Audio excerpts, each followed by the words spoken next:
Debut for Sugar Sean O'Malley, the darling of Dana White's Tuesday Night Contender Series. Look at this, look at this. You just don't see that, ladies and gentlemen. You just don't. We'll watch it one more time. Oh, big head kick. Spinning back fist into a kick. O'Malley does a fantastic job of giving angles. Oh, nice question mark kick by O'Malley. He's never allowing Ware to actually get a beat on what he's doing. For a young guy, he's very comfortable in there. This is what you want when you're looking at a dynamic, exciting young guy that everybody's paying attention to. Is he living up to the hype? With Sean O'Malley, the answer is yes. He said he is going to be a world champion. That's always been the goal, and he has never lost sight of that, regardless of how popular he has become. Front kick to the body. Oh, he tagged him with that right hand, just threw him down. High kick. Goes high. Now short uppercut. Tenko covers up. That's the it. Sugar Show, live and in color. That's as good as it gets. It's too easy. Sugar Sean O'Malley.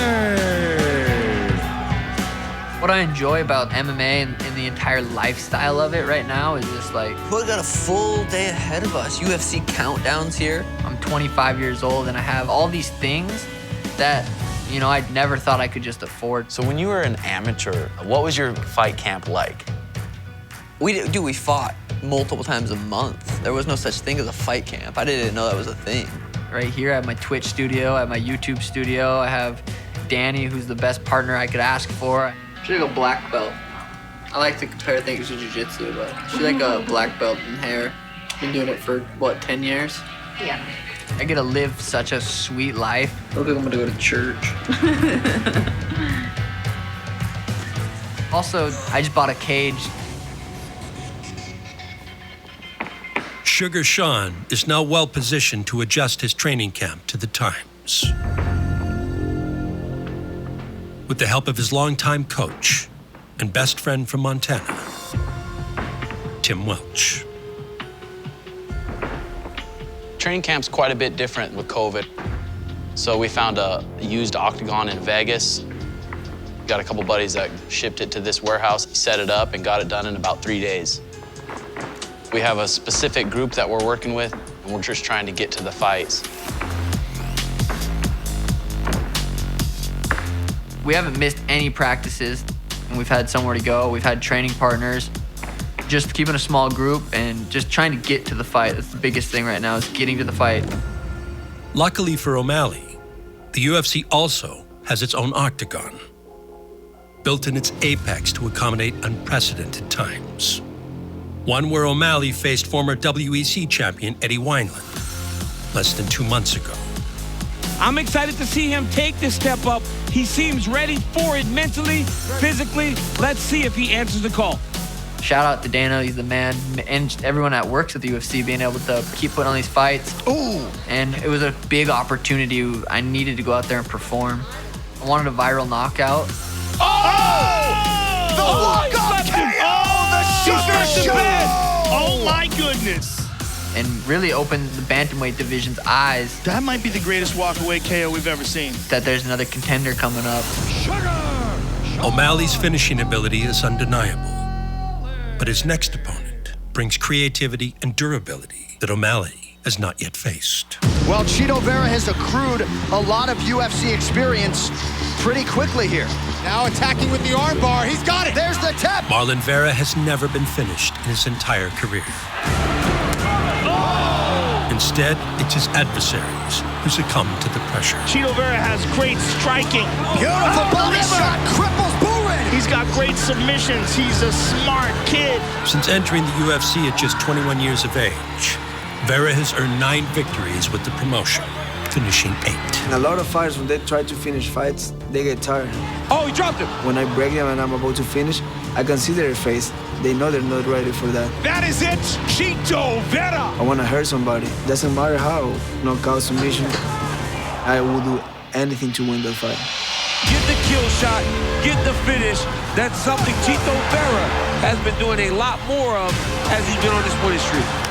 From knockouts to submissions, there isn't much that Chito cannot do. Marlon Vera does it again. But the journey is only just beginning for the Ecuadorian upstart with big dreams.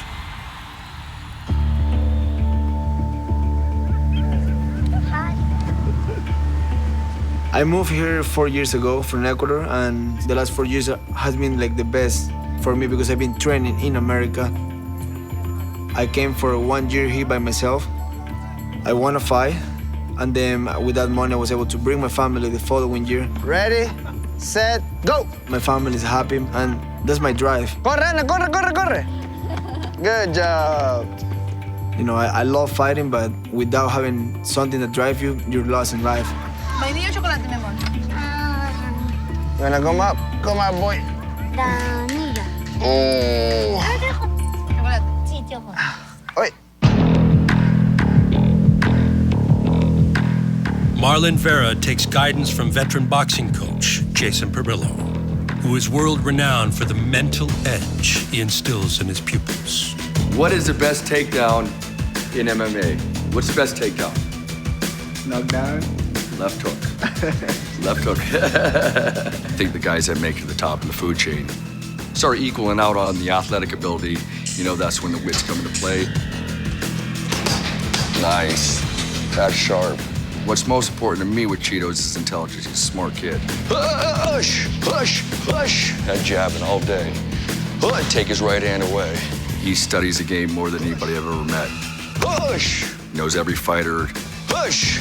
From the fighters on the beginning of the card to the fighters at the end of the card, he's watched all their careers. Push, push, push, push, push, push. Where's he at? This game is very mental. I see a lot of guys in that top 5 that are mentally weak. Push, yup. It's about who wanted more. Staying tight, give me that jab. Push, yup. Push, push. And I can guarantee you, they don't want it more than me. Push, push. Vera now has his sights on a rising bantamweight star This kid has that it thing. There's something about him. who has attracted the attention of the entire MMA world. Sean O'Malley.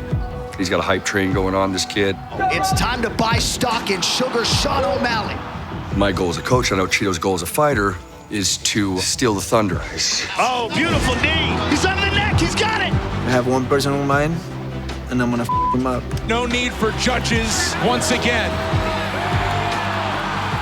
This fight against Marlon ends with my hand raised and him laying on the canvas, unconscious. The best walk-away KO I've ever seen. When you think big, the sky's the limit. He is amongst the top bantamweights in the world, and he's only getting better. It's a launch pad for the next superstar on August 15th, Guys. and a co-main event showcase you don't want to miss.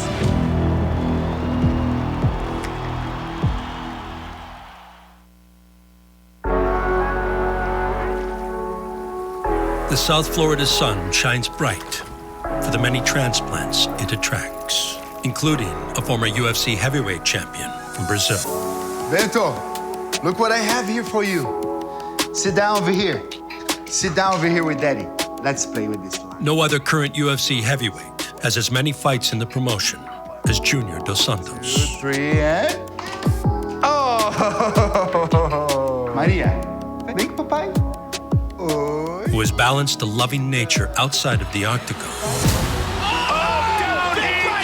with a ferocious one inside of it. And Dos Santos is the victor! Te peguei. Oh, Struve is hurt badly. Dos Santos is teeing up. Dos Santos has some lethal hands. Oh! Down goes Ivo. Joga beijo pro pai. That's one of the scariest guys in the heavyweight division. Oh, he got rocked. This kid is doing all the right things. He is a very exciting prospect. Since my debut, I've been fighting with the top guys. If he can get by Mirko Cro Cop, he'll be a very exciting contender. Legends like Mirko Cro Cop. Good combination by the Good left Brazilian. hook by Dos Santos. Cro Cop is covers hurt. up. Pressure. Oh, my. He rocked him. He's wobbly. He's hurt. Shane Carey. Head kick. Oh! That's a big right hand, a big left hook. Landed. Shane's in Oh, he got trouble. it big. Just really an excellent performance, and with this victory, is up in line for a shot at the title. After 7 or 8 fights, then finally, I got my chance to fight for the title. Let's get it on. Junior Dos Santos has a career of smashing people with his hands. Big shot. He's big right hand by Junior Dos Santos. He's hurt. He's trying to finish this fight. The timing and the power of Junior Dos Santos.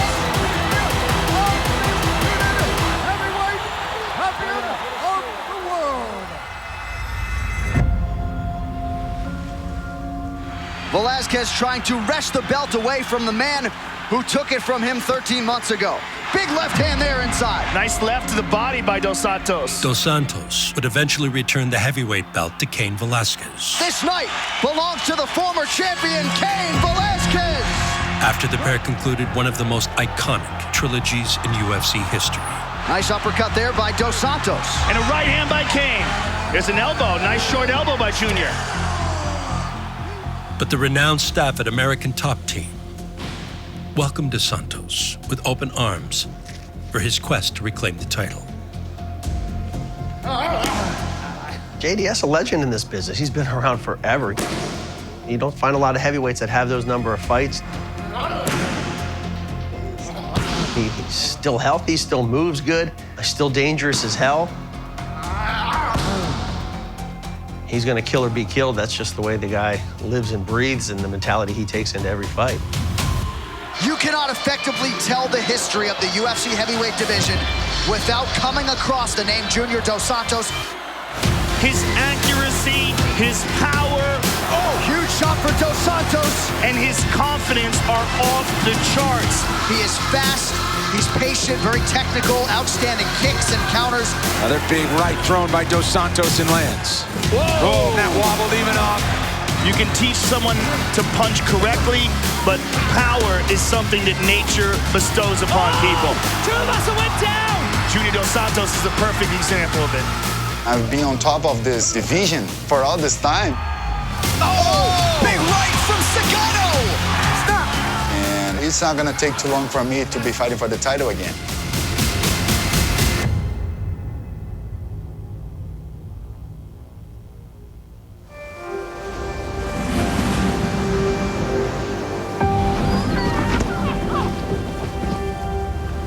The path back to a title for Dos Santos goes through a multiple-time kickboxing world champion from Suriname.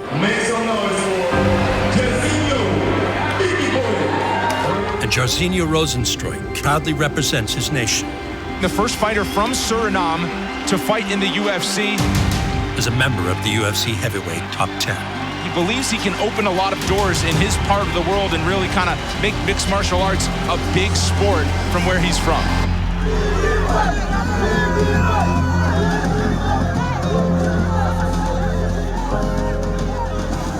I'm honored to be in this position, to introduce my country to the world.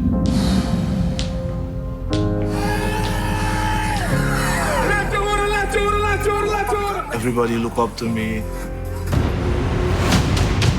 Biggie, grab one of the boxes from over there. I always tell people the secret is to believe. All right, first set's light, so let's go 15 reps. Because what I did is training by myself.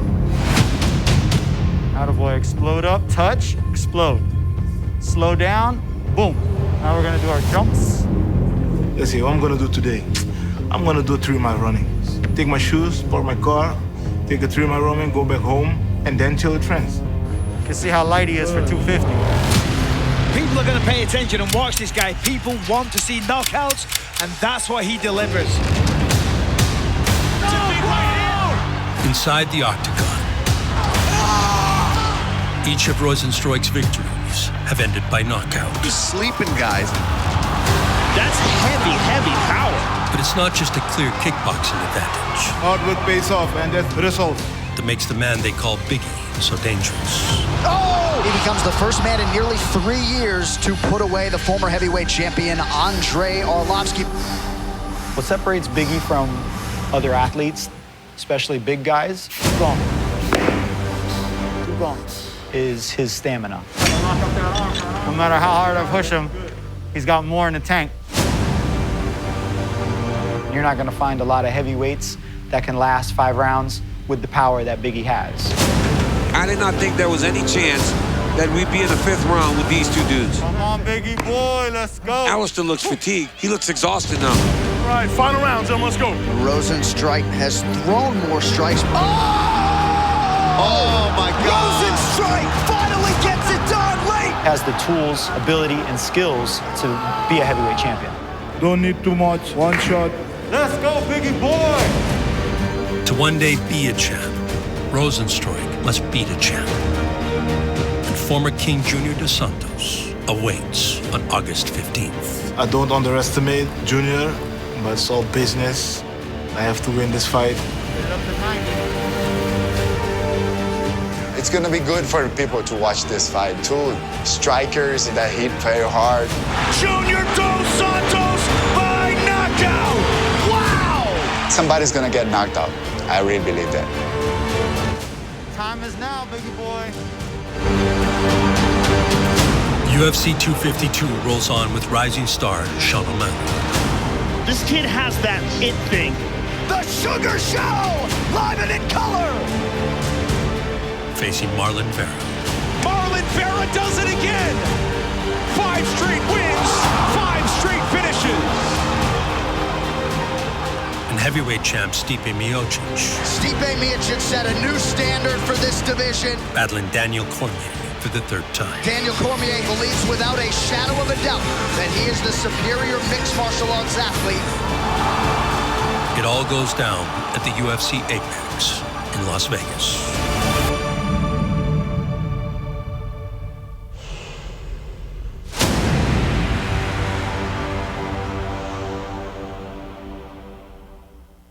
Ways. You can only use your body to pop the balloon. Daniel says whatever team wins, everybody will get $100. Wait, I'll stay involved by calling the fights, training guys to fight.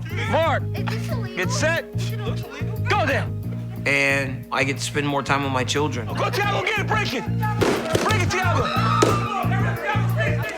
Kill them. And I get to spend more time with Selena. I'm having a 3rd kid in October. Obviously, I'm gonna be busy still, but they need to be the focus now, and I'm excited about that. They done? Yeah. I'm excited about being that guy that can be at every gymnastics competition, in every wrestling match. I wanna be the dad that's just there. They're gonna know me more as Daniel's crazy dad opposed to DC the fighter.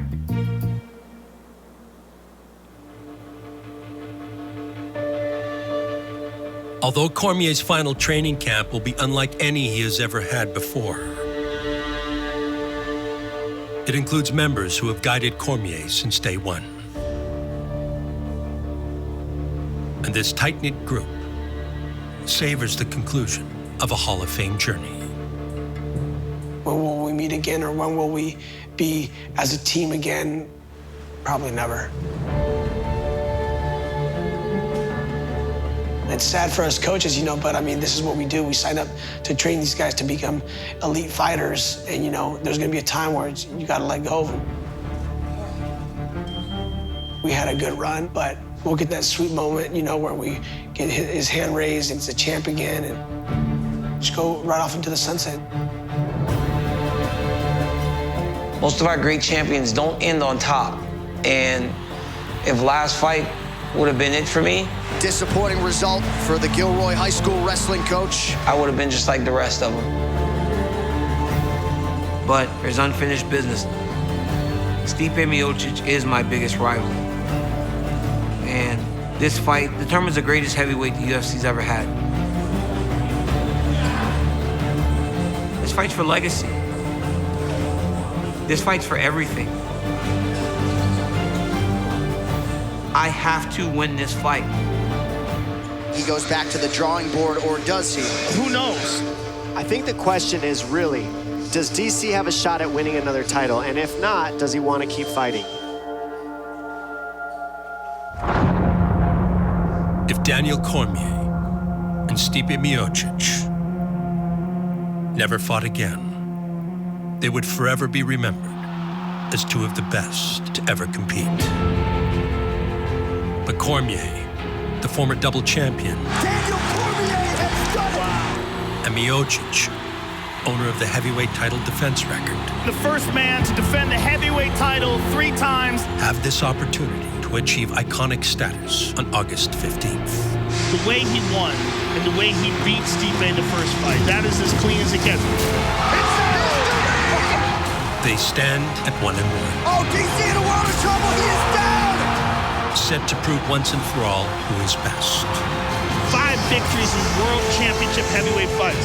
That's unprecedented. In the UFC 252 Trilogy headliner, with heavyweight gold on the line. You walk in, beat that ass, get the belt wrapped around my waist, and walk out.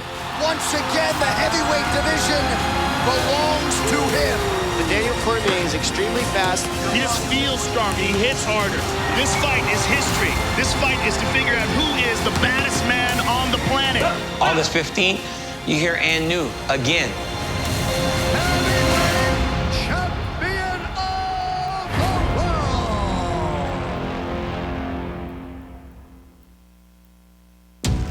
Every fighter in here tonight, all 10 of them trying to impress one man, that is Dana White. If they do so, they will earn a multi-fight UFC contract. UFC 252's co-main event There's a look at Sean O'Malley. will feature the most prominent success story of Dana White's Tuesday Night Contender Series. All right, Alpha ready? Sean ready. First round, fight's on. I love a Bruce Buffer introduction, but you got to earn that. Oh! O'Malley now trying to tee off. Kashaki and Boozy, and where's another right? Oh, what a look! Oh, that's it! Sean O'Malley brings Dana White to his feet with a huge right hand. The ink, the hair, the kicks, and the fists. In just the second episode of the promotion's marquee digital program, Sean O'Malley became an overnight viral sensation. Shout out to all the Sugar Show Twitch fam subscribers in here. And right here, ladies and gentlemen, is where the world was introduced to my right hand. Bink! Look at that. Look at that. That's a walk-off as clean as it gets. That's as clean as it gets. Being a part of Dana White's Contender Series is, really giving me the opportunity to be in this position. It exploded my career. Right here, when I'm pointing around, this guy right here in the black shirt, I almost went and jumped on the cage right there. Right there, I'm like, oh, there you are, Dana. Not Dana. It helped with my fan base on social media. It introduced the world to the Sugar Show. It's funny watching back. And I think the reason I kind of blew up and got so much support is the performances I have. It is the UFC debut for Sugar Sean O'Malley, the darling of Dana White's Tuesday Night Contender Series. Look at this, look at this. You just don't see that, ladies and gentlemen. You just don't. We'll watch it one more time. Oh, big head kick. Spinning back fist into a kick. O'Malley does a fantastic job of giving angles. Oh, nice question mark kick by O'Malley. He's never allowing Ware to actually get a beat on what he's doing. For a young guy, he's very comfortable in there. This is what you want when you're looking at a dynamic, exciting young guy that everybody's paying attention to. Is he living up to the hype? With Sean O'Malley, the answer is yes. He said he is going to be a world champion. That's always been the goal, and he has never lost sight of that, regardless of how popular he has become. Front kick to the body. Oh, he tagged him with that right hand, just threw him down. High O'Malley kick. goes high. Now a short uppercut. Tecco covers up. That's the it. Sugar Show, live and in color. That's as good as it gets. It's too easy. Sugar Sean O'Malley. What I enjoy about MMA and the entire lifestyle of it right now is just like, we got a full day ahead of us. UFC countdowns here. I'm 25 years old and I have all these things that I never thought I could just afford. So when you were an amateur, what was your fight camp like? We fought multiple times a month. There was no such thing as a fight camp. I didn't know that was a thing. Right here, I have my Twitch studio, I have my YouTube studio, I have Danny, who's the best partner I could ask for. She's like a black belt. I like to compare things to jiu-jitsu, but she's like a black belt in hair. Been doing it for, 10 years? Yeah. I get to live such a sweet life. Look like I'm gonna go to church. Also, I just bought a cage. Sugar Sean is now well positioned to adjust his training camp to the times. With the help of his longtime coach and best friend from Montana, Tim Welch. Training camp's quite a bit different with COVID. So we found a used octagon in Vegas. Got a couple buddies that shipped it to this warehouse, set it up, and got it done in about 3 days. We have a specific group that we're working with, and we're just trying to get to the fights. We haven't missed any practices, and we've had somewhere to go. We've had training partners. Just keeping a small group and just trying to get to the fight. That's the biggest thing right now, is getting to the fight.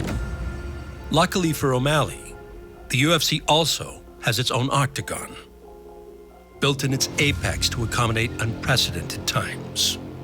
One where O'Malley faced former WEC champion Eddie Wineland less than 2 months ago. I'm excited to see him take this step up. He seems ready for it mentally, physically. Let's see if he answers the call. Shout out to Dana, he's the man, and everyone that works at the UFC being able to keep putting on these fights. Ooh! And it was a big opportunity. I needed to go out there and perform. I wanted a viral knockout. The walk-off KO! The sugar show! Oh my goodness. And really opened the bantamweight division's eyes. That might be the greatest walk-away KO we've ever seen. That there's another contender coming up.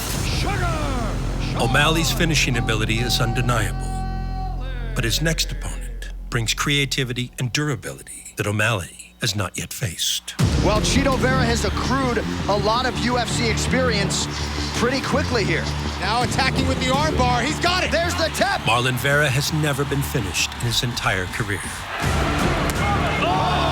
Instead, it's his adversaries who succumb to the pressure. Chito Vera has great striking. Beautiful body shot, cripples Buren. He's got great submissions. He's a smart kid. Since entering the UFC at just 21 years of age, Vera has earned 9 victories with the promotion, finishing 8. And a lot of fighters, when they try to finish fights, they get tired. Oh, he dropped him. When I break them and I'm about to finish, I can see their face. They know they're not ready for that. That is it, Chito Vera. I want to hurt somebody. Doesn't matter how, knockout, submission. I will do anything to win the fight. Get the kill shot, get the finish. That's something Chito Vera has been doing a lot more of as he's been on this winning streak. From knockouts to submissions, there isn't much that Chito cannot do. Marlon Vera does it again! But the journey is only just beginning for the Ecuadorian upstart with big dreams.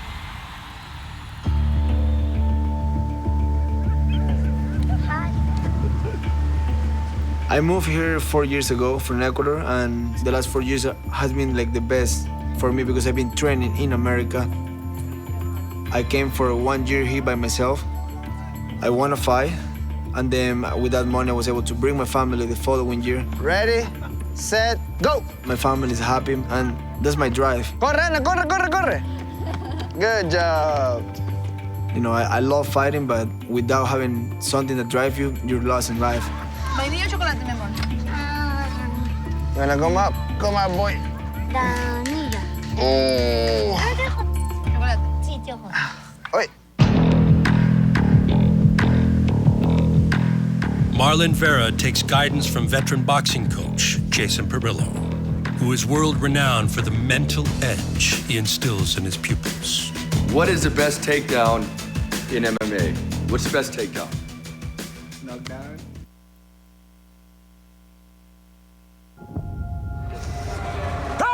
Baby, it's DC time. Let's go, baby. Come on, boy. My expectations when I got into this sport was to be the best. I dreamed of fighting in the UFC. I dreamed of headlining a UFC pay-per-view. I dreamed of getting the belt wrapped around my waist. I fought the absolute best the UFC has to offer. And I've won, and I've won, and I've won. And that is it! Daniel Cormier defends his style tonight! I've long worked and talked about legacy, and I felt like that night in July, my legacy was cemented. Never before has a UFC light heavyweight champion moved up to challenge the active heavyweight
Game over. You hear and new again.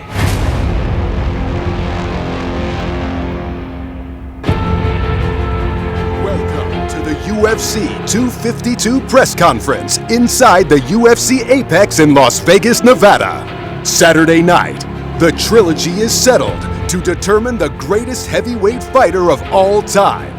Introducing first, the former two-division champion, entering his 10th UFC title fight. Here is one of the best fighters to ever grace a UFC octagon, Daniel Cormier. And his opponent, the UFC heavyweight champion, 13 career UFC wins, 15 pro knockouts, the baddest man on the planet, looking for a second straight win over DC. Here is the reigning, defending world heavyweight champion, Cleveland's finest, Stipe Miocic. What's up, everybody? How are you? Thanks for coming today. We appreciate it. Who has the first question?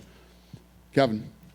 This is for both guys. I'll start with Daniel, though. The last time when you fought, first time you fought John Jones, there was the open mic, and we caught you, saying some unnice things. Has there been any of that with this guy when you were backstage? Any of that happening? No. Honestly, I haven't seen him all week, and this is the first time I'm seeing him. So there hasn't been any of that. It's good to see his face, put a face in front of me as we get ready for the fight. It's been the only memory I've had is of him winning the fight over me. So it's good to see his face again with a couple days to go before I get to punch him. When you look at retiring, what will you miss most? You retired from wrestling before, and so you've been through this one more time. Will it be the camps and being with your teammates, or will it be the fights and and being in the spotlight? What will it be that you'll miss the most? I mean, it's a lot of it. You miss that rush. People talk about things that you miss when you retire. That walking through that curtain with 20,000 people. This is my 10th UFC title fight in a row, right? So there's been a lot of full arenas, people yelling when I hit the curtain. You miss that. There's no drug in the world like it. The fans, the adulation, the camaraderie of the training camp. Good thing I've got and made good friends over the course of my career that we're going to continue to be together. But you miss all that, man, that hitting the curtain, the competition, the camaraderie. There are a lot of things I'm going to miss. But I'll still be around, calling the fights and doing all kind of other things. So it'll be okay. And my last one for you, would you say that your victory over Stipe at UFC 226 is the highlight of your career to this point? Yes, it's absolutely the highlight of my career because of everything that it entailed. Not only was it another championship win, but it was beating a guy like Stipe, also on the run that he was on, and in the way that I did it. And to become a UFC double champion was truly amazing and in a lifetime of accomplishments. I've had accomplishments since I was a young kid. That was the biggest one. And that'll only be topped by Saturday night. And Stipe, I wonder if, from your standpoint, given what Daniel has accomplished in his career, if you feel like coming back after being knocked out in the first round was your biggest accomplishment. Yeah, it totally is. I mean, it didn't look good on TV, but yeah, I mean, coming back from that and waiting a year to get it and getting that belt back was everything. And like DC was saying, it's great to see his face again. He actually looks nice. I like your suit. Looks good. And Unfortunately, you might didn't come in the mail. I'm kind of mad about that right now, but yeah, I'm super happy, for everything happening from that, But now we got unfinished business, so. And I guess the rubber matches are always great, especially when you have two of the best of all time. But is it a little bit difficult knowing he's going away because you're he's getting a lot of attention because he's retiring? Is that bug you, or are you just happy to let him kind of get and do all the interviews and do that thing? All good. He can take it all, man. It's all good. I don't mind it. Listen, good for him, and I'm just gonna hang out in the back. Who's got the next question? Stipe, you attributed a lot of Daniel's success in the last fight to your slow start. How do you stop that from happening again? Don't let it happen again. I mean, yeah, I just he's got a great pace, and he's a great fighter, and I let him dictate what's the beginning of the fight, which I can't let that happen. I got to do what I do, and I plan on not letting that happen again. You've been thinking about this guy for almost like 3 years at this point. What's it like to finally know that you're nearing the end of that? Thank God we're done with this, I mean, it's been great. It's been fun. A lot going on, rubber match, whatever everyone wants, a trilogy, but when it's all said and done, it's going to be over. When you guys started this, you were amicable. You even spoke about making sure you made the most money before your first fight. Has it become a personal rivalry, or is it just competitive? Well, I think it's always personal whoever you fight because, they're trying to do something. They're trying to beat you. They're trying to, take something away from you. And I mean, I got no ill will towards the man, and he's going to have, go to retirement, God bless him, and wish nothing but the best for him. And for Daniel, you made a big point last time of how the back pain sort of affected your training. I was wondering, how's it been different this time around? When we fought in July, I fought in November, I think, against Derek Lewis. And I fought Derek Lewis because I was having issues with my back, and I wasn't going to fight this guy on 3 weeks' notice. It wasn't happening. So I fought Derek Lewis, and then I hurt my back, ended up having back surgery in December. Well, when the fight was asked if I was going to fight him again, this was May, right? So I'm 6 months out of back surgery trying to get into a professional fight camp. And so I made a lot of concessions. When things got tight, I stopped. When I felt like I was going to hurt myself, I stopped. And I believe that it showed in the fight. I'm not a guy that generally fatigues as I did. Granted, it was a high-paced fight, and he landed some good shots. But I got tired. And this time I've been able to train effectively because I was okay with knowing if I got hurt, I just wouldn't fight. And when you can accept that, you can do everything you need to do. If you could put a percentage on it, how much better are you this time round? I mean, honestly, and it's hard, right, when you ask that question because it almost puts me in a position where I take something away from what Stipe did.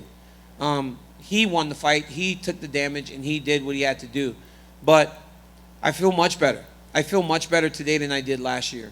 I mean, from the simplest things, right, like from jumping outside and running across the levee in Gilroy.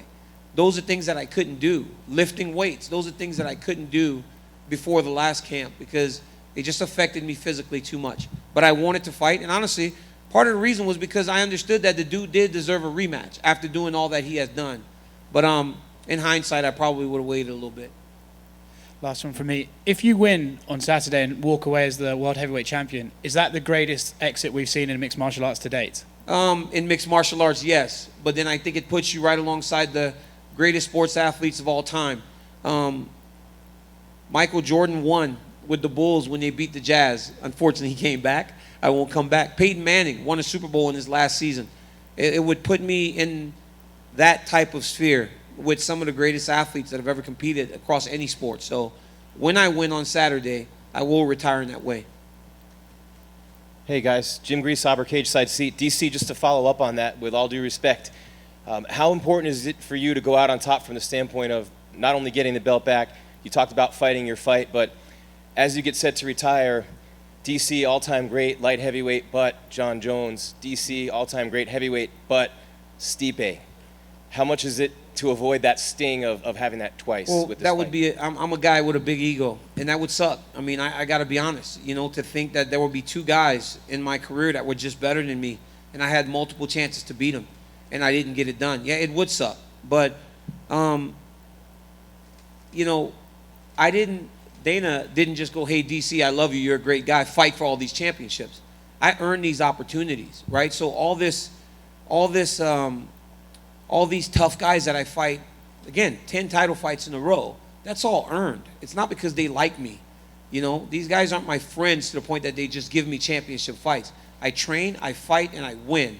That's why I continue to find myself in these positions. But all this pressure is earned. The pressure of fighting a guy like Stipe Miocic, the pressure of fighting a guy like John Jones twice. When Jones beat me and he got in trouble, I beat everybody else until he got back. And then I beat everybody else again until I fought Stipe. So all this shit's earned, man. This isn't given. And I think people need to recognize and realize that. And how important is it for you to be such a role model in your community, to be a high school coach, to have your own kids looking at you, to be over 40 years old and still at this level, and to be able to have the chance to ride off into the sunset with that belt and bring it back to Gilroy? It's massive, because when I was growing up, I didn't have that many people to look up to in that way. So when you can touch someone like me in the community, it means a lot. You know, I love giving back. I love doing the things that are going to make an impact on people. So yeah, it's very important to me. Stipe, for you, champ, good to see you. You're 1-1, obviously, against Daniel. You have the belt. How important is that, too? Obviously, it's why you're there, to get that second win over him and just prove beyond a shadow of a doubt that you're the greatest, right? Would you just expand on that for us? Yeah, of course. I mean, listen, we're both competitors. We don't want to lose. I mean, I like winning. You know, like I said, I train my butt off to be where I'm at, and I'm not giving it up. You know, I work too hard to give it up. You know, I put a lot of time and effort, not just me with my coaches. You know, they get away from their families. You know, their families let them go away with me to these camps or go train somewhere, and then, you know, it's just, you know, it's not just me, it's all of us. And we talk a lot about the UFC being at the forefront in the sports world, but you were really out on the front lines with COVID in Ohio, being a firefighter and doing your job there, and you said, hey, I'll fight later, this is my job now. Can you reflect on that experience a little bit and how it gave you maybe more perspective as you head into another big fight? Yeah, I mean, it's crazy what's going on right now. We got a pandemic, but, you know, the UFC, they're doing everything they can, and we're doing an amazing job, and, you know, being on the front line, and, you know, you see a lot of it, we were, you know, head to toe covered and stuff, just so we don't, you know, get it ourselves or spread it, and, you know, and listen, I wouldn't mind fighting, but the problem was the whole state of Ohio was shut down. I don't think people really understand that. Like, we legit were shut down, so we really couldn't do anything. And yeah, it was crazy. But just, you know, perspective. I just was scared to go home and, you know, give it to my daughter or my wife. You know, that was the only scary thing about the whole situation. You know, because I knew what I was doing. I knew I was putting my life, you know, in the line. You know, helping people out, which is fine. That's what I signed up for. But at the same time, I was scared to going home, and, you know, there's always precaution. I get home, you know, straight to the laundry room, through the clothes in the wash, hop in the shower, you know, best that I could. So far, we've been lucky, knock on wood. Last one for me, for Dana. Obviously, you've been in that position for a ton of big fights. It's always bigger when it's the heavyweights, right? But you've talked about the winner of this one being the greatest of all time. Where does this fight rank in terms of the biggest fights that you've had in your career with the UFC? Yeah, it's massive, and obviously the trilogy. You know, I look at this fight like, you know, everybody that I've been talking to, I've been doing media all week.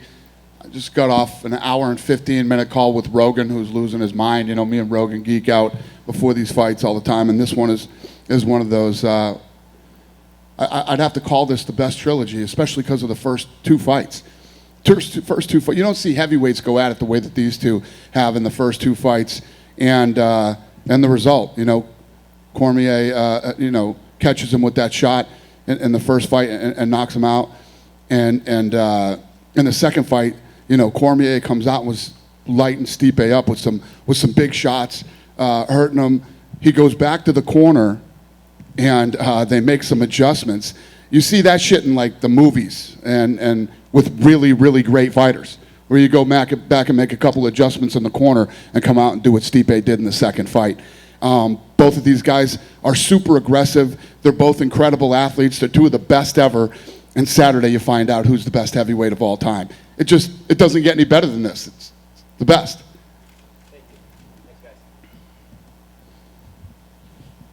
Question for both of you. I'll have DC answer it first, but you know, just piggybacking off of what Dana just said about how big of a trilogy fight this is.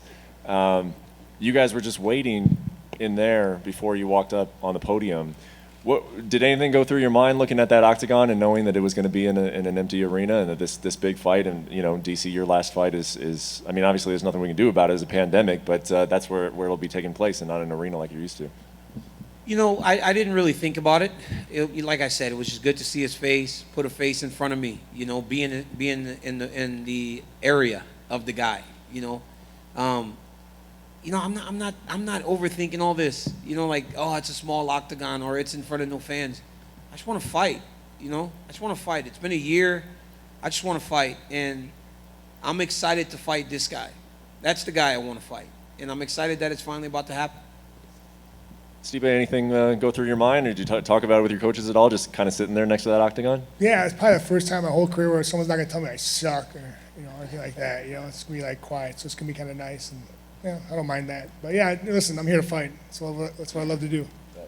And DC, I've seen you say that this is the most important fight, athletic event of your career, and I mean, I can understand why. This is obviously a huge fight, but you have been, you know, NCAA, you know, trying to get a title there. You had an opportunity to win an Olympic gold medal, rivalry with John Jones. Like, why can you confidently say that this is the biggest moment in your entire athletic career? because look at where we are. You know, this thing's going to be viewed by millions of people. When I was wrestling, you know, granted, we did this our whole lives, but not many people are checking in on the wrestling world whenever you're trying to do that. The Olympic Games, it felt good to represent our country. It was a lifetime accomplishment to be out there with USA across my back. I think athletically, this is the best of my career because I respect him for doing things the right way. There are a lot of things I respect about Stipe and Miocic. My greatest rivalry in the history of the sport will be John Jones. It's too big, right? I will never be able to escape what we had, right? We made so much money. We sold so many pay-per-views. We did so many things. It's fine. But I respect him, and I respect what he does athletically.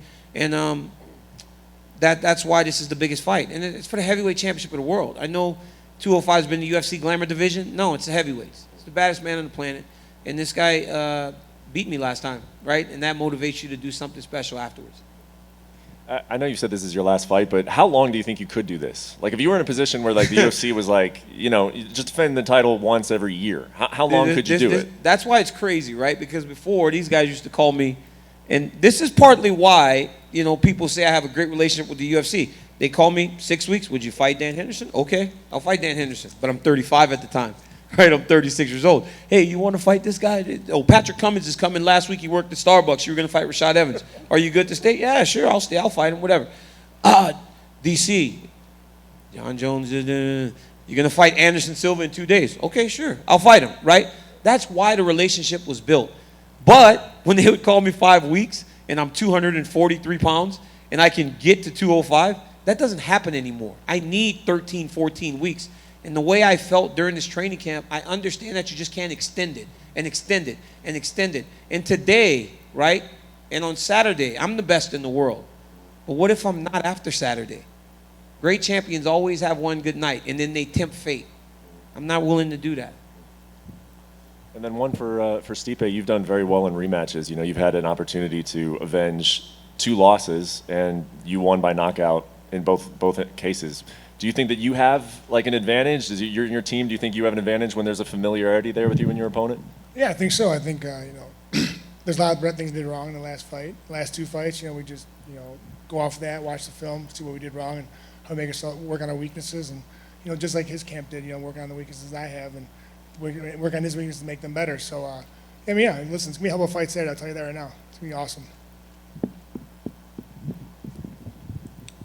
Stipe, I feel like there's some rumors going around that this isn't just DC's last fight, but that you might feel like going out on top if you get the victory. Can you put that to bed? How much you continue to keep fighting? I think about retirement after every fight. Since my first fight, UFC 136, I think about retirement.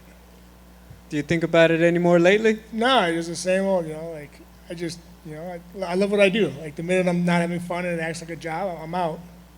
But right now, I'm good. I'm happy. I had a great camp, best of my ability, especially being quarantined and with this pandemic going on. But honestly, I feel great, and, we'll see how long I go.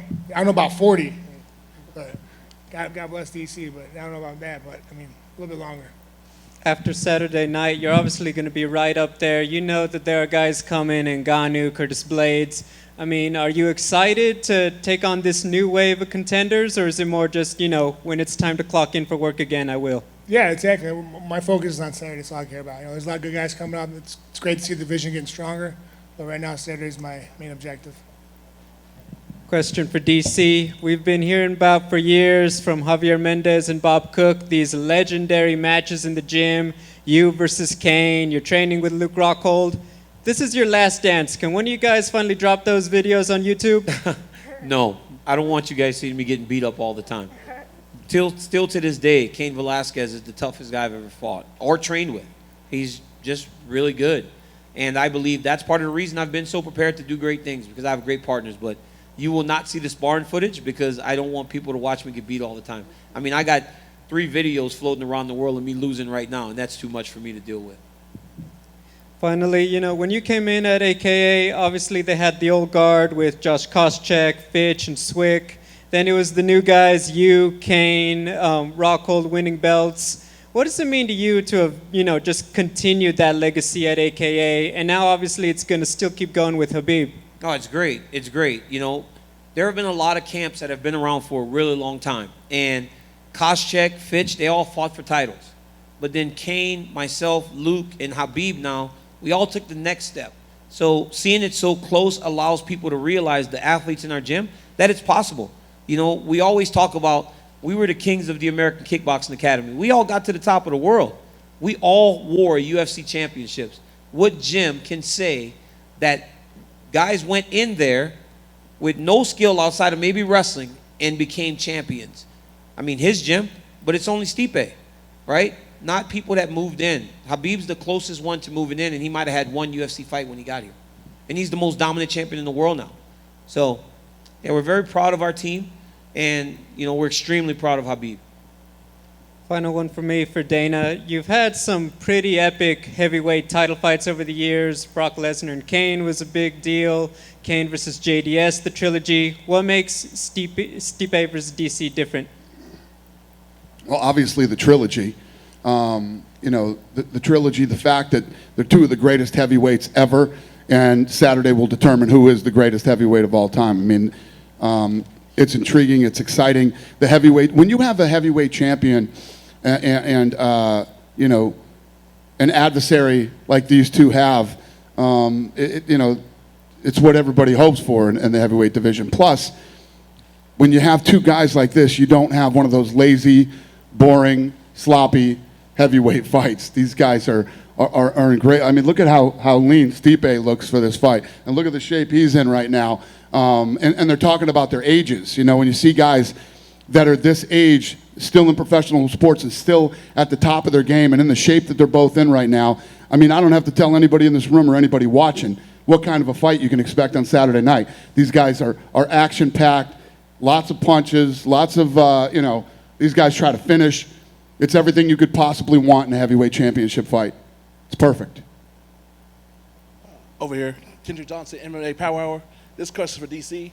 With you being in Kane's camp for the trilogy with JDS for UFC 166, what did you learn that you can apply for this one? This is the first one of your career. Well, I was watching Kane train as the guy that won the second fight, right? And having to stay motivated to win the third fight, because in the second fight, you understood that he found some weaknesses in Junior's game, right? So I can kind of look at things from both sides. Whereas I have the motivation of the guy that got beat, I can also try to think of what a champion feels like when he did find a weakness, when he did exploit a weakness, when he did capitalize on something. So I was able to look at it from both sides, and I took things from that camp because Kane was the guy that won. So, yeah, it was good. It was good. It really did help me. With hindsight being 2020, would you decide to stay at heavyweight if you could go back and do it, or go do what you did? No chance. I going to 205 allowed me to have the greatest rivalry maybe in the sports history, and I would not give that up. I mean, I had some great fights at 205. I got to fight Rumble twice. I got to fight Alexander Gustafsson and Dan Henderson and Anderson Silva and you know, all these guys. I got to experience some great things at 205. I would not change it for the world. It was a great move at the time, and it's still a great move looking back. And you touched on it earlier about being a role model and giveaway and all that good stuff, but nobody's really touched on how big a deal would it be for you to walk off with that belt as an African American in the times we live in a sport that not too many African Americans watch, as that guy. It's massive, and you know what's been great for me is that when I was fighting initially, like the black community was one area that we wanted to really break into in mixed martial arts. And I would walk the streets and people would say hi to me, but it wasn't as many black people as I would have liked. I fought John Jones, and more people started to pay attention. But now I feel support from the black community, black athletes, actors, more than anything that I've ever felt. People are aware of the UFC now, and I'm happy that I've been a guy that they can relate to and want to support. I've gotten messages from so many guys from the NBA bubble during this fight camp and over the course of this week. I've gotten messages from actresses and actors as they prepare for the fight this weekend. People are taking notice now, and that was one area we wanted to kind of touch and break more into, and I feel like we're finally doing that. Next question is for Stipe. We know the professional respect that y'all have for each other and the big interview y'all did a couple years before you actually fought, and being in the ring with each other now 3 times. Is this simply about who is the better man?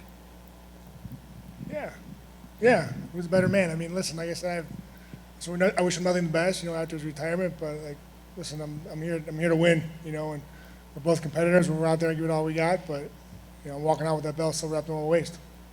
Final questions for Dana.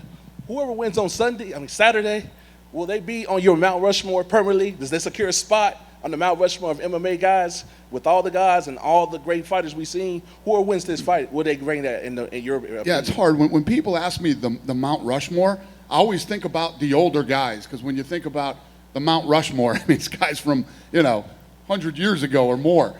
And, but their place, listen, Saturday night, and I said this before this week, and I'll say it again, I heard you get some of the goofballs out there that want to try to debate it. There is no debate. The winner of this fight is the greatest heavyweight ever in mixed martial arts, period. So yeah, these guys are going to end up on some Mount Rushmore somewhere, two future Hall of Famers, two of the best to ever do it, and the greatest heavyweight champion ever. For Daniel, you said you're not overthinking this fight. If you were to simplify it, would it be taking Stipe down and keeping him there, or is that sustainable cardio-wise over potentially 5 rounds? Is it maybe why you got tired after the first round in your last fight? Well, I didn't get tired after the first round. I got tired about the third round. Whenever I was starting to swing and he was hitting me, and it was just crazy. Now, the easiest path for me is to try to take him down and hold him down. When I got the takedown the first time, I held him there for about 3 minutes. But it takes energy to do that. But I don't want to just take him down. I want to fight him. Like, I like punching him in the face. It's fun. I enjoy it. His head kind of just stays there. So I like punching him. So I'm going to punch him. I'm going to wrestle. I'm going to do everything. I think that, everybody talks about, oh, you're an Olympic level wrestler. Just go take this dude down. Dude knows how to wrestle. He knows how to wrestle. I felt it immediately when I grabbed his leg. I understand that he has the skills to defend takedowns. He took me down. So it's not as simple as I just go take him down. But I do believe that if I get to his legs and I can extend the wrestling sequences, then I'll come out on top, because I feel like I could do that against anyone. But I just want to fight him. Like, I don't want to just wrestle him. I want to fight him too. And Stipe, with the success you had going to Daniel's body in the last fight, how quickly do you look to return to that, or do you anticipate he's anticipating that? I don't know. We'll see. I mean, I think one thing I'm going to do is, I guess, move my head. He said it stays in the same place, so work on that by Saturday. Yeah, I mean, listen, we worked on a lot of things this camp, and see what happens. Did you want to say something? I saw He's gonna go back to the body. I mean, he would be an idiot not to, right? They had too much success there, But the reality of it is, when you make an adjustment like you guys did last time, you get to do that one time. Because I go home and I fix that. And I work diligently to try to ensure that it doesn't happen again, right? He's still going to hit me. And he will land body shots. There's no way I'm going to block every one that he throws, or I'm going to counter every one that he throws. It's a fight. He's going to land. But it's on me to be more prepared and more ready to go as long as this fight goes. But yeah, he's going back there. He's not being coy. You could tell he always smirks when he tries to say he's not going to do it. Look at him. He can't even help himself. He's doing it right now. Like my wife. He just smirks right away as soon as you talk about the body shots. But why wouldn't he? Of course, until I stop him from doing it. And then for both of you, who is the busier guy outside of the octagon, perhaps more distracted? I mean, you both have families. You have your firefighting duties. You are everywhere in the media. Who's busier? You want to go first? No, you go. I think I overextend myself at times. And this camp, I didn't have to do that, honestly, because the pandemic has honestly been a blessing for me, because this is the first time I had no wrestling. I called no fights. I was able to just stay home and train for the last 14 weeks. This doesn't happen for me. Generally as a wrestling tournament, or I get out of practice at 2 o'clock and I'm at the wrestling room by 3:30 until 7 when I go to train again. So those were things, or appearances as the heavyweight champion, right? The ESPYs and all these other things that I had to do. I did none of that this time. I stayed home and I trained, and my wife about killed me because I was just a log. I would train, I would lay down and sleep, play video games, and I would train again. And she's like, are you a college kid? Like, when are you going to grow up? I'm like, no, I'm getting ready for the most important fight of my career. And eventually she understood and let me do my thing. So this time there was no distractions. It was only Stipe Miocic. I mean, yeah, nothing changed for me. I'm pretty selfish as it is, so I was worried about myself, let my wife, I'm joking. I worked at the fire station. Nothing really changed though. I was actually pretty lucky. The city I worked for, the citizens were really smart, kept to themselves, didn't get overexposed. So we only had a few COVID calls, but yeah, nothing really changed. It was and like training at home. Like the one thing I did not want to do was train at home. That's like my sanctuary. I wanted to not bring anything there, and fortunately I had to. It is what it is. But my wife helped out. We had a great gym in the basement, and it was actually a blessing in disguise. I loved every second of it. I was able to get home in time, or before I wouldn't be able to get home in time and see my daughter go to bed. Now I was at home training. I was done, and I was able to see my daughter put her to bed, and it was the best thing in the world. Daniel in the back. Several fighters have remarked being able to make adjustments based off of hearing your commentary since there's no fans in the arena. Who will be on the desk on Saturday if you could ear hustle their commentary? Would you listen to make your adjustments? I can't even listen to my coaches when I'm in there fighting. So I don't know how I would listen to, it's Rogan, Anik, and Dominic Cruz. So if you want to listen to anybody, listen to Dominic Cruz. He might be the smartest person on the planet, but I got to go fight. Those guys have their time to tell me what to do, and that's in the minute in between rounds. I got to go out there and fight and do what I've done on so many occasions. So, no, I'm not going to listen to those guys. I'm just going to go fight my fight. And staying with the commentary, how do you feel that your time on the desk as a commentator has informed your work inside of the cage? Oh, it's helped me tremendously because I watch these guys and I learn from everyone. I learn from young kids. I learn from older fighters. I just learn from everybody. I try to pick up things from Stipe. I see the good things that he does, and I take from that. I see the good things that Jones does, and I try to take from that. I take things from everybody. And being a commentator, because I'm working these fights, I've called Stipe's fights before, and I've had to watch him to prepare for the work, and that's when the first fight, right? That's where I saw how he would come out of the clinch, because I was watching him not competitively. I was watching him just as a guy I was going to call his fight. So yeah, it helps. It helps because you don't look for the weaknesses. You look for everything and you respect the guy for their skills. How do you feel your work as a commentator has increased or impacted your value as a fighter? I think anything you can do to build your brand alongside the UFC helps your profile and helps to build you as a fighter and just helps you overall.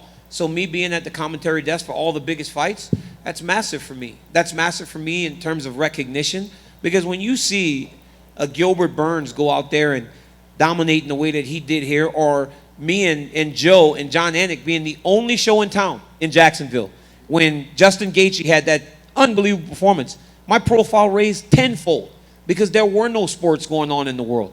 So it allows me to stay visible whenever I'm not even fighting, and it's been great. Dana, question for you. What are your nerves like when you get two fighters who you know as well as these two in such an important fight? When that walkout song hits, what are your nerves like? That for me? Yes, it's for you. When the walkout songs, what are my nerves like? What are your nerves like when the big fight is happening and they're walking out and you two fighters who you know so well in such a big fight are about to enter? I think I feel the same way that all the fans do. I'm excited, yet nervous, and they walk out, and when they get into the octagon and start moving around, and then obviously when Buffer, does his thing, and then when they get the guys face to face, you're ready to explode. I just can't wait for the first punch to be thrown and the fight to happen. I feel like every fan in the world feels when the big fight happens. My last question is for both Daniel and Stipe. And after this fight, what will be more important to you, having the championship or what it means for your legacy? You go first because I've been going. So you hear Ray talking. I'll take this one. You go first. Honestly, it's all about. Winning the belt. It's all about the legacy. So for me, it's just getting that W and getting that belt. That's all I care about, which I will. That's all I think about. It's been a long time since I've never held a portion of the UFC championship, and I've never touched that belt that Stipe holds over there. So for me, it's about getting the belt and beating a very, very good fighter. So it's about the belt. It is. This question's for both Stipe and DC. The heavyweight divisions had to wait a year for this trilogy. rightfully so. When you look at all the names out there, who's most deserving for the next title shot? I mean, you should probably answer that. You'll still be wrong.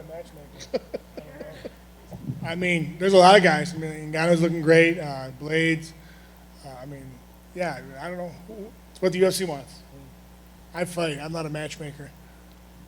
Yeah, I think that's more for Stipe. He'll still be around, you know. So, regardless of what happens Saturday, I imagine he's going to be fighting for the UFC championship against whichever of those guys. So, that's kind of a question for him. I'm just going to get my belt and go into playing golf.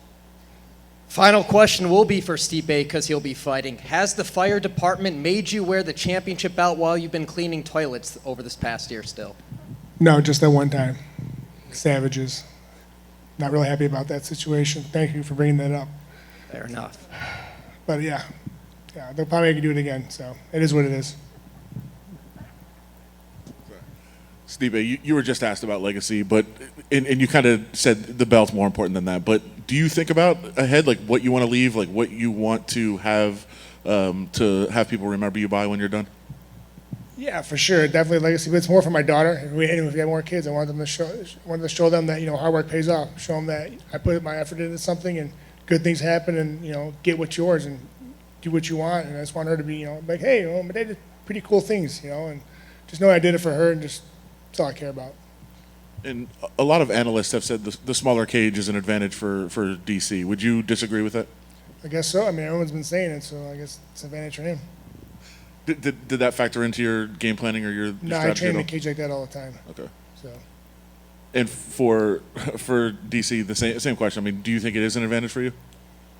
I mean, I've been able to get closer faster, right? Like in the smaller octagons and in those spaces that I've been training. I've got a style that goes forward anyways. I'm trying to pursue guys. And there's just not as many exit routes. I was watching the last fight, and there were a number of times where I got Stipe close to the side of the octagon, and I went to punch, and he would disappear. And I just think that there's a few steps less as you start to press a guy towards the side of the octagon. So I fought Josh Barnett in that cage. I fought all my Strikeforce fights in that cage. So I really don't imagine it being much difference, honestly. And you've had to talk a lot today about being your last fight and everything about that. But how important is a moment, like to have a moment to walk off on? It's all about moments. It's all about moments, right?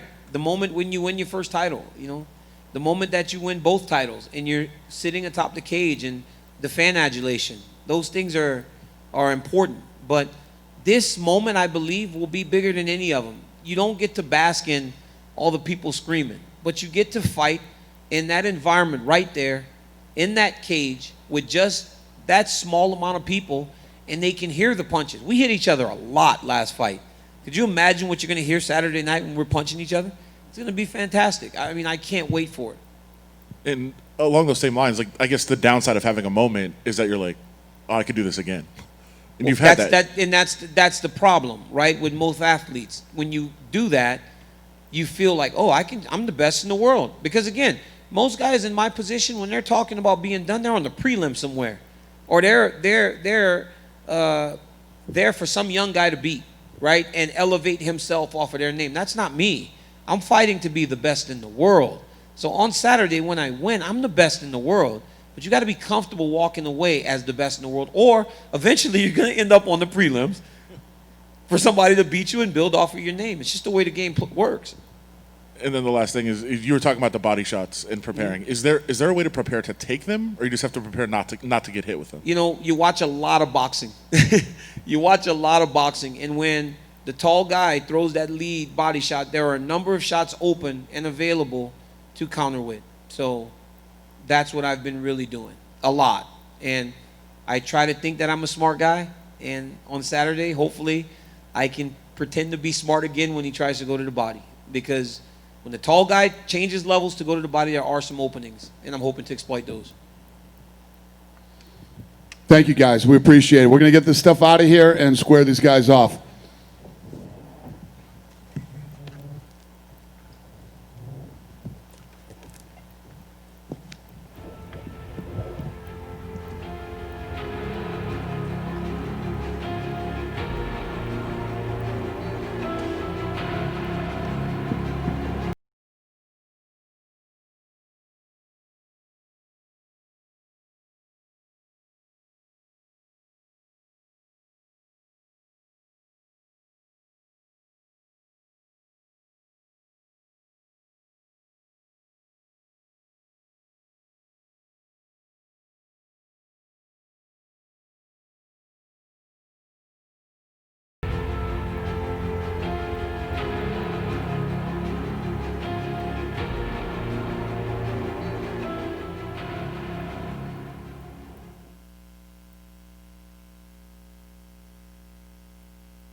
of the greatest of all time, Daniel Cormier. This fight's for legacy. This fight's for everything. I want to be remembered as one of the greatest fighters of all time. I have to win this fight. Stipe Miocic, the most accomplished UFC heavyweight champion this octagon has ever seen. Being the UFC heavyweight champion is everything to me. I'm walking out with my belt. And still. This is the fight that settles it all.